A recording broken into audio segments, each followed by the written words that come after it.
Grab your scrunchies and rewind the VCR because we're taking it back to the 80s to revisit and recreate the snacks that made my childhood taste so great. I'm starting with a freezer classic and I'm giving it a little upgrade. The old pizza rolls. Instead of popping them in the microwave or the oven like we used to do back then, we're gonna air fry these and toss them in a garlic butter, giving them a little adult twist. They're gonna go for about 5 minutes, give them a toss and go another 5 minutes. And while that happens, we're gonna make the liquid gold that takes these to a whole other level. I'm just gonna melt some butter in a skillet. You could also do this in the microwave. So while the butter is melting, I'm gonna go in with fresh garlic. That way, as it's melting, it is slowly infusing with the garlic flavor. You don't really want the garlic to brown or anything. Once it starts kind of simmering, let it go about a minute or two. And we're gonna pour this over those pizza rolls and give them a toss. When they start to ooze, that's when they're ready. I'm gonna pour the butter over and give them a toss. I know, as if they weren't already indulgent. And we're not even done. Toss them with some grated parm too. See, we've really just upgraded these. You were still a baby when these came out. True. A little sprinkle of parm and a little fresh parsley. Now, you know, it's gonna be so hot inside. That was the one thing about these. I could eat that entire basket.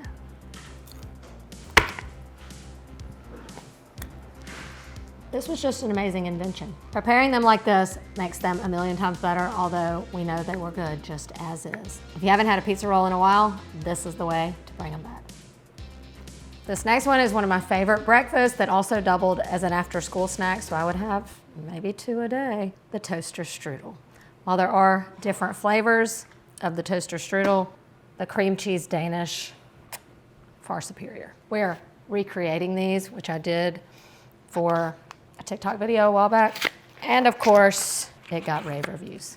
These are really easy to recreate, so it does make for a fun snack or breakfast. Everything was about convenience. So if it didn't go in the microwave, it went in the toaster. So I'm gonna take some butter and thinly slice it. Okay, then I'm gonna put 2 pats of butter down. I'm gonna build 6 little stations here. And top that with brown sugar.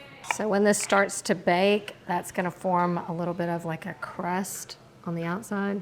I've taken the cream cheese and put it in the freezer for a while. That way it's easier to slice. You're gonna take each cream cheese slice and place it horizontally onto your butter sections. Okay, now you're gonna take a sheet of puff pastry, roll it out slightly and cut it into 6 sections. It's already kind of perforated for you into 3 sections, so basically you're just cutting it in half.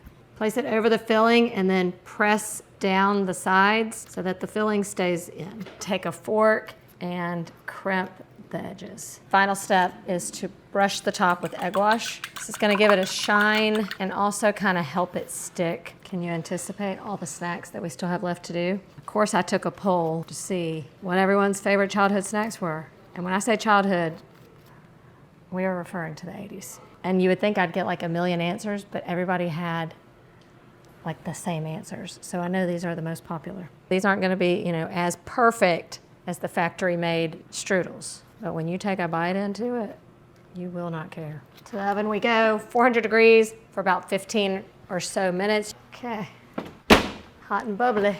You can see a lot of it has oozed out. Don't fret. You can kind of scoop some of that sugary goodness back in, and as it cools, it'll thicken and it'll stay. So you wanna let them cool for about 10 to 15 minutes. For the frosting, it is just simply powdered sugar with a little milk. I like to eat it upside down so that I see that cream cheese. I can just taste it already before I taste it. Trust me, you are going to want to make this. It's just so much better. It's richer. The puff pastry is super buttery. It's like you can taste every ingredient we put in here. There's nothing chemical tasting in this. I feel like if I bit into a toaster strudel now, I'd probably really be able to taste the chemicals. Better than a toaster strudel, easiest way to make a cream cheese Danish ever, and you will not be disappointed. The ultimate 80s loaded potato skins. This was a fave at some restaurants. I feel like you know the restaurants. Then the restaurant came out with a freezer version so you could have these at home. They were not the same. Cut your potatoes in half and scoop out the flesh. Do not waste that. you can make you a little batch of mashed potatoes. And your future self at dinner will thank you. So you're gonna scoop out about, I don't know, 80% of the flesh. I like to leave a little potato in there around the edges. I feel like people don't make these, but if somebody has these at their party, I am so excited. I feel like people think it's a lot of work. I'm gonna show you that it's really quite easy. Another good one to remember for football season. Once they're all scooped out, take some melted butter, combine it with some olive oil so we get crisp and flavor. And then I'm gonna brush these on the inside and outside with this mixture and sprinkle with salt. Then into the air fryer, just fit in as many as you can. I'm going 400 because I want them to be brown and crispy. Fried potato skins, crispy underneath. I mean, it feels fried and looks fried, but these already look so much better than what you get in a freezer section. So what I'm gonna do is go ahead and top them with some cheese and bacon. I'm making these loaded, and then just pop them back in the air fryer for just, it'll probably take less than a minute. And to finish loading them up, a little sour cream and chives, but I mean green onions. And I'm going a little black pepper. Reinventing and making them even better. If this doesn't scream your childhood, I don't know what does. And each one is a giant perfect bite. Why do we forget about these? Adding the butter and the olive oil makes these get really crispy. That good buttery flavor is in there. It's just nice and a little salty. It's perfect. What shall we make next? Oh, I know. How about my favorite food in the entire world? As soon as I said that, I hope you said, she must be making chips and dip. One of the most popular answers when I said, what is your favorite snack from your childhood? Onion dip and chips. Now, we always bought the one pre-made in the refrigerator section, but you don't have to buy it refrigerated. You can make your own with some sour cream and basically a few pantry staples. In our town, it was called party dip. If you know, you know, and that was before fat grams counted. Everything's a pantry staple. The only fresh element, some fresh chives, and you're going to cut them super small just to add that kind of bright, fresh, oniony flavor. Okay, then we're adding onion powder. This, to me, is what makes it. It's gotta be onion powder. Also, a little garlic powder and salt and pepper. See, you didn't even know it was that easy, did you? Now, this is gonna get better as the flavors come together and kind of marry in there. My favorite food ever, right here. I mean, that is a thing of beauty. Make sure it's not poisonous. My drug of choice. People can get as fancy as they want with their appetizers or snacks. This will hit every single time. Even today, I might plop a little spoonful of caviar right on top and make it real fancy. How about a little something sweet to balance out the salty?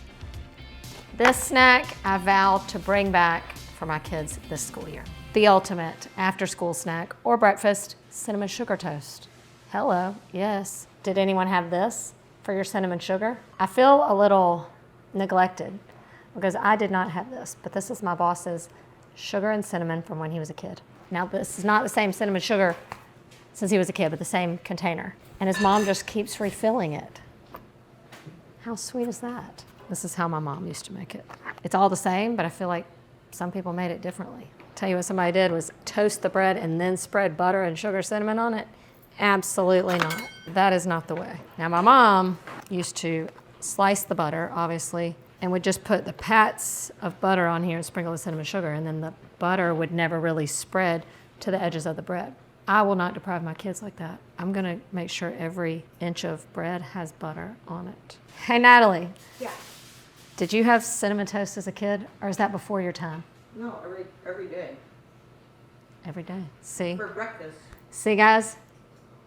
I'm not old enough to be her mother. I don't think my mom even bought cinnamon sugar. Also, she wouldn't mix it first. It would be the sugar and then cinnamon, so the cinnamon would also be in the lines. Maybe I should make a piece like she would. Just sections of butter. She's probably gonna be watching this and say, you are such a liar. I did not do it like that. That's what I remember. Now, if I was doing this today, I would probably do just like a really high oven. That way it toasts evenly and all around, but not our cinnamon toast. It was mostly just toasted on the top because it just went straight under the broiler. Fortunately, our ovens have a low broil setting now. She also used to leave it on high and do it like that. Well, can you see the difference in my version versus my mom's version? No shade, Mom. She might have had something going, actually, because you get like bits of crunchy around the butter. Maybe she did it on purpose. Nostalgia on a plate right here. Simplicity at its absolute finest. I know you don't want to hear the knife scratch, but you need to see just what the cinnamon sugar does. It just caramelizes and gets crunchy. It's like a little candy. But the bottom, because we broiled it, is nice and soft. So the butter just kind of sinks into that good old healthy white bread. Cinnamon toast might be the #1 answer of nostalgic snacks.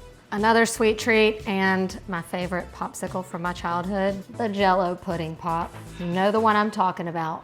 Smooth on the outside, and then it had this like really thin layer of ice. You know, when you get it and you kind of like have to melt that little layer off to get to the pudding part.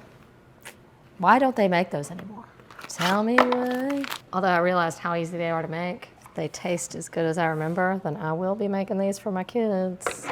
Or just for me. 2 cups of milk, and then it's a 1/2 cup of evaporated milk, 1/4 cup of sugar, and then we whisk in our chocolate pudding. You just want to mix this until it's all dissolved and well combined. I'm going to pour it in here just so it's easy to transfer to the popsicle molds. This is the shape, okay? You can find this popsicle mold, and I don't think it's expensive.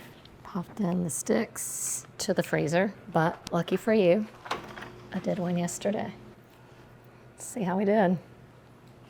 Probably have to dip this in hot water, but I don't want to lose the little crystal ice layer on top, if there is one. Look, it kind of has the ice. You see that really thin little shard of ice on that?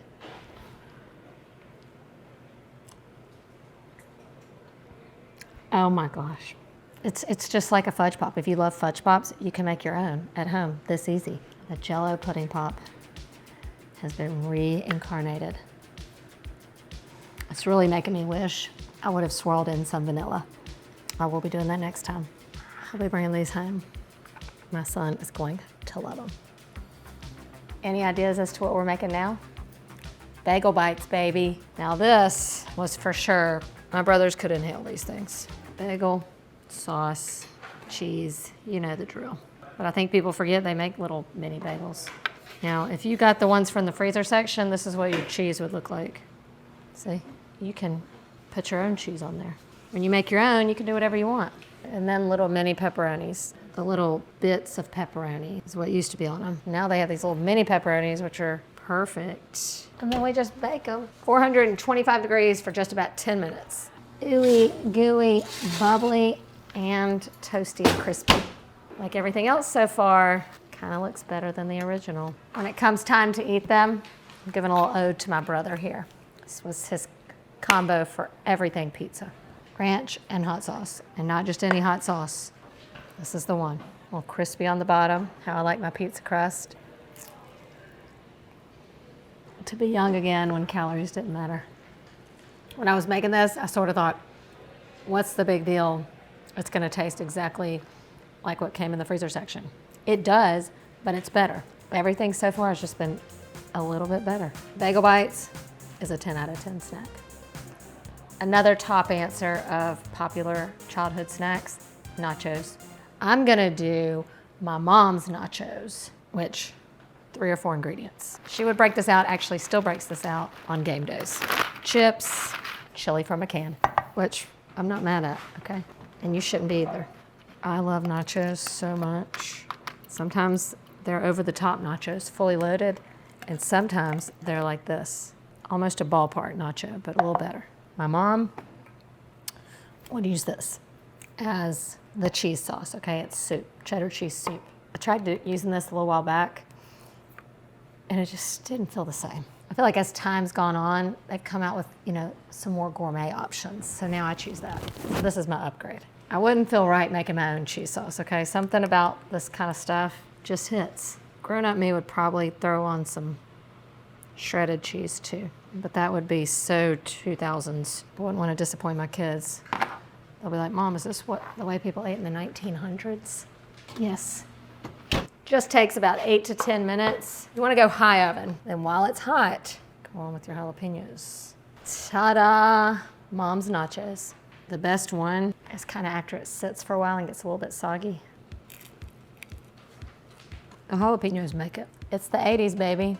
I thought I would bring it back in case you forgot. Tray of perfect bites. Picture it's 1985 and you're at the mall. What are you getting? An Orange Julius. That's what you're getting, and that's what we're making. This is the snack/treat you would get when you were out and about. And we have the recipe to make it. Little cream and milk. Also, you might not have known that this could be in it, but a banana. This helps it really get creamy and adds more sweetness. Now, we start to get into the fun ingredients. Coffee creamer. It's just powdered milk with a little bit of like sweetener in there. In goes an egg. That's what it's gonna give us extra frothiness. And now finally we add the orange to the Orange Julius. It's just orange juice, frozen concentrate. They used to have the little cans. They don't make those, or I can't find those anymore, so you're gonna use half of a big can. Then a splash of vanilla. A little bit of ice, not too much. Recipe actually says 6 cubes. And here goes.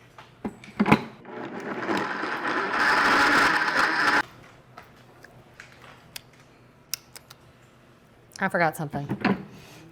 The sugar. I just tasted it. I was like, wait, it needs to be a little sweeter. It's because I forgot the sugar. And it's not a little bit. I feel like y'all can taste it. Drop me off at the mall, Mom. I could gulp this down so fast. This is creamy, dreamy perfection. My banana might have been slightly on the larger side. I kind of taste that almost as much as the orange. But I also love that. I don't think the Orange Julius stores are around anymore, but somebody should bring those back. You'd be a millionaire. And I got one more snack plate for you. Peanut butter was a daily occurrence at our house 100% of the time. So I thought I would just do a little tribute to peanut butter everything for the final snack. Of course, my favorite, the peanut butter on a saltine cracker. Again, we're going back to the ingredient household. I have brought this back and thrown it in my kids' lunch. And I think they liked it. The peanut butter saltine, that's my favorite. My next favorite, peanut butter and celery. This, because we're healthy. We were not an ants on a log household. Ants on a log is celery and peanut butter, and then you put raisins on it. Thankfully, my mom didn't torture us like that. Now I would probably like it.